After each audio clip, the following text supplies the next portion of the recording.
Assalamualaikum warahmatullahi wabarakatuh. Selamat datang kembali di channel saya, Uma Yasdin. Sudah lama tidak pernah upload video lagi. Nah, bulan ini saya akan mencoba mengatur bagaimana penghasilan 3,7 juta rupiah itu bisa sampai selama sebulan. Nah, ini permintaan Bunda Vivi dari Jakarta Selatan. Saya disclaimer dulu, saya ini bukan pakar keuangan atau ahli keuangan. Saya hanya ibu rumah tangga yang senang share bagaimana saya mengatur keuangan keluarga saya agar cukup dan juga bisa nabung. Nah, dengan penghasilan 3,7 juta rupiah ini, rencananya saya akan membagi beberapa kategori dengan kondisi keluarga tersebut yang punya tujuan keuangan. Nah, yang pertama itu adalah saya akan keluarkan dulu untuk kewajiban, di mana kewajiban ini yang pertama itu mesti bayar kontrakan nih 1 juta setiap bulannya. Kemudian ada iuran kesehatan yang mesti dibayar juga setiap bulannya itu sebesar Rp179.000. Nah, di sini saya jumlahkan dulu. Jadi total untuk kewajiban adalah Rp1.179.000. Nah, dengan begini yang akan dikelola yaitu adalah Rp3.700.000. Saya kurangi dengan kewajiban Rp1.179.000. Itu berarti yang akan dikelola adalah Rp2.521.000. Nah, selanjutnya di sini saya akan menuliskan kondisi keluarga Ibunda Vivi, di mana dalam rumah tangganya itu terdiri atas 2 orang dewasa dan juga beliau punya bayi dengan usia sekitar 8 bulan. Nah, kemudian Bunda mintanya ini dia pengen punya tabungan untuk pendidikan anaknya kelak.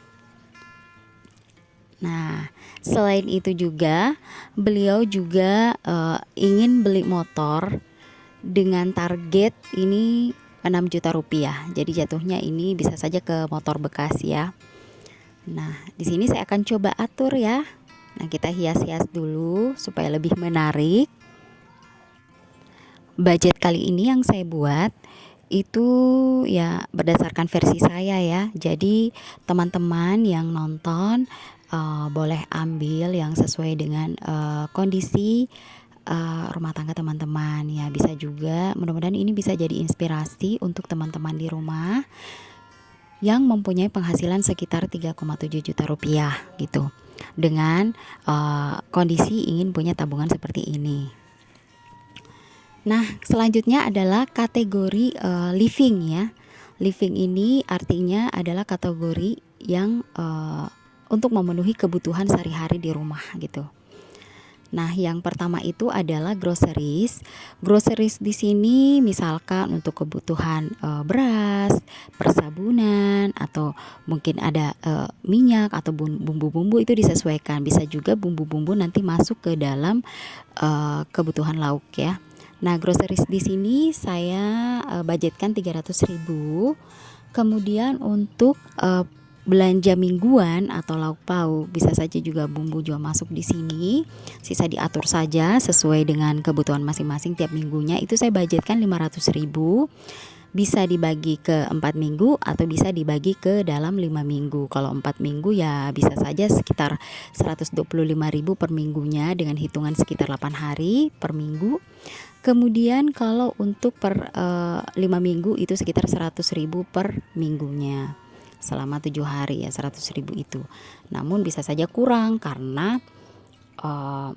per bulan itu kan ada yang 28 hari, ada yang 31 hari, ada yang 30 hari. Cukup disesuaikan saja. Kemudian selanjutnya adalah listrik. Di sini saya perkirakan saja sekitar Rp150.000. Kemudian kebutuhan Pampers itu Rp180.000 per bulannya. Kemudian susu anak ini Rp285.000 per bulan. Kemudian kebutuhan anak misalkan mau minyak telon atau sabun-sabun atau misalkan dengan lotionnya, ini bisa kita masukkan di kebutuhan ini. Atau misalkan mau belikan sesuatu untuk kebutuhannya misalkan baju dan sebagainya, itu bisa dibudgetkan ke dalam Rp150.000. Kemudian kebutuhan internet itu sekitar Rp170.000, dan juga saya masukkan tadi dana tak terduga itu sebesar Rp100.000 dengan total living itu Rp1.835.000. Mohon maaf jika ada suara bising dari voice over saya, ini dikarenakan karena mikrofon saya rusak ya, jadi saya hanya gunakan mikrofon langsung dari handphone. Dan lanjut saja, ini kita ke saving ya. Di sini saving saya bagi dua, namun saya salah tulis ini yang di bagian kedua. Nah, yang pertama ini adalah tabungan utama. Kenapa saya tulis tabungan utama? Ini yang saya anggarkan Rp500.000, dimana sesuai dengan kondisinya ingin punya tabungan untuk pendidikan anak dan juga ingin beli motor dengan target 6 juta. Nah, yang kedua itu bukan pendidikan anak ya, mohon maaf. Yang kedua itu adalah dana darurat ya, mohon maaf. Mudah-mudahan teman ini nonton sampai dengan video ini selesai. Nah, yang kedua itu adalah dana darurat, itu sekitar Rp100.000, dan ini sangat penting dalam satu keluarga. Kita perlu dana darurat untuk menutupi dalam kondisi emergensi. Kemudian kategori berikutnya ini adalah giving. Giving di sini bisa dalam bentuk sosial atau sedekah. Itu saya anggarkan Rp50.000 gitu ya. Kita lanjut ke halaman berikutnya. Jadi saya akan hitung dari pengeluaran-pengeluaran tadi. Saya tuliskan dulu income-nya dari Rp3.700.000, di mana di sini pengeluarannya di sini ada kewajiban Rp1.179.000. Kemudian living tadi 1 juta, ini mohon maaf. Nanti tuh saya salah tulis ya, bukan 1.183.000. Tadi di living ini adalah 1.835.000. Waduh, kenapa ini puyeng ya? Udah beberapa kali ada kesalahan dan udah terlanjur tag video. Mudah-mudahan teman-teman memaklumi. Kemudian selanjutnya adalah saving Rp600.000 yang tadi terdiri atas dua, tabungan utama Rp500.000 dan juga dana darurat adalah Rp100.000. Jadi total Rp600.000 untuk saving. Giving ini Rp50.000 yang saya anggarkan. Jadi total pengeluaran ini yang kategori 4 kategori ini adalah Rp3.664.000. Jadi sisa, ternyata masih ada sisa. Jadi sisanya ini adalah Rp36.000.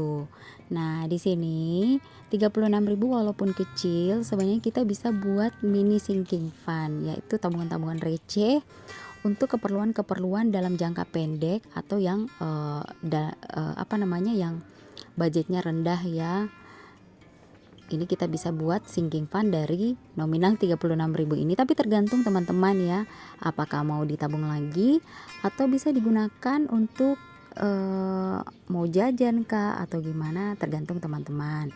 Intinya sangat penting dalam keluarga kita jika kita punya dana darurat dibanding selain dari kita punya tabungan-tabungan yang lainnya. Nah, ini mohon maaf ternyata ada yang tidak terekam ya. Jadi ini yang tabungan utama tadi Rp500.000, karena kan Bunda Vivi ini pengen punya tabungan untuk pendidikan anak dan juga pengen beli motor. Jadi saya coba buatkan tabel dengan motor target 6 juta. Ini kalau misalkan dalam setahun itu bisa kita tabung setiap bulannya 500.000. Nah, jadi 500.000 kali 12 bulan itu sudah sampai dengan 6 juta ya. Jadi ya sebaiknya ya ditabung saja untuk menghindari hutang. Kemudian, nah gimana punya caranya supaya ada juga pendidikan anak? Jadi selesaikan untuk tabungan motor untuk setahun. Nah, setelah itu baru kita bisa memulai untuk menabung untuk pendidikan anak gitu ya. Jadi sabar dulu untuk pendidikan anak selama setahun. Nah, setelah tabungan motor dengan target 6 juta itu selesai, baru kita mulai dengan tabungan pendidikan anak dan juga bisa ditambah dengan tabungan-tabungan yang lain. Nah, ini cara yang pertama.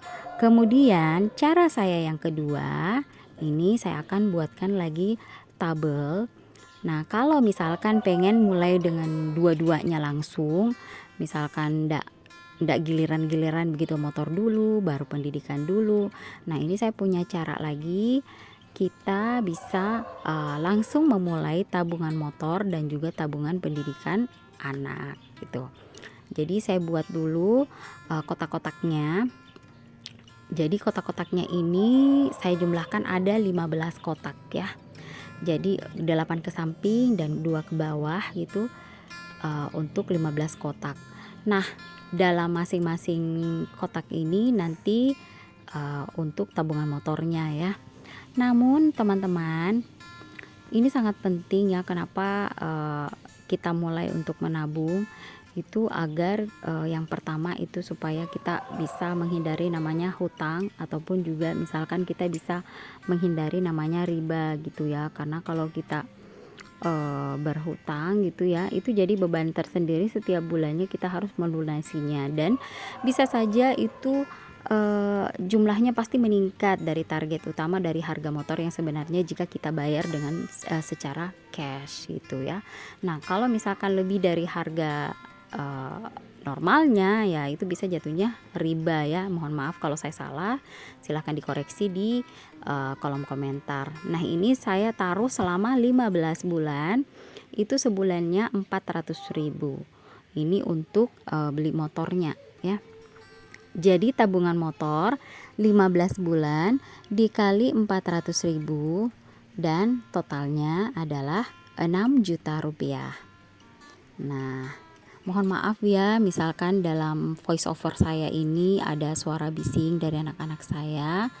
Mudah-mudahan nggak terdengar jelas ya. Kemudian untuk tabungan pendidikan anak itu saya targetkan 100.000 per bulan. Bisa kita tabung dalam bentuk logam mulia, karena kan anaknya Bunda Vivi ini baru berusia 8 bulan. Jadi bisa saja masih ada sekitar 3 tahun atau 4 tahun baru masuk ke sekolah, apakah di taman kanak-kanak ya. Nah, ini bisa kita tabung dalam bentuk logam mulia, atau kalau tidak kita bisa tabung dalam bentuk tabungan berjangka. Jadi ini ada kok di bank-bank untuk tabungan berjangka tersebut. Nah, kalau misalkan Bunda ini mau ambilnya 2 tahun ya, sebaiknya simpan saja dalam bentuk cash. Tapi kalau 3 tahunan ke atas, baiknya di dalam bentuk tabungan berjangka untuk menghindari kita ngambil-ngambilnya seperti itu ya. Nah, itu saja cara saya ngatur 3,7 juta rupiah dengan kondisi punya tujuan ingin punya tabungan anak dan juga beli motor, dan yang jelasnya punya dana darurat 100.000 rupiah per bulannya. Nah, mohon maaf jika ada salah kata. Wassalamualaikum warahmatullahi wabarakatuh. Bye.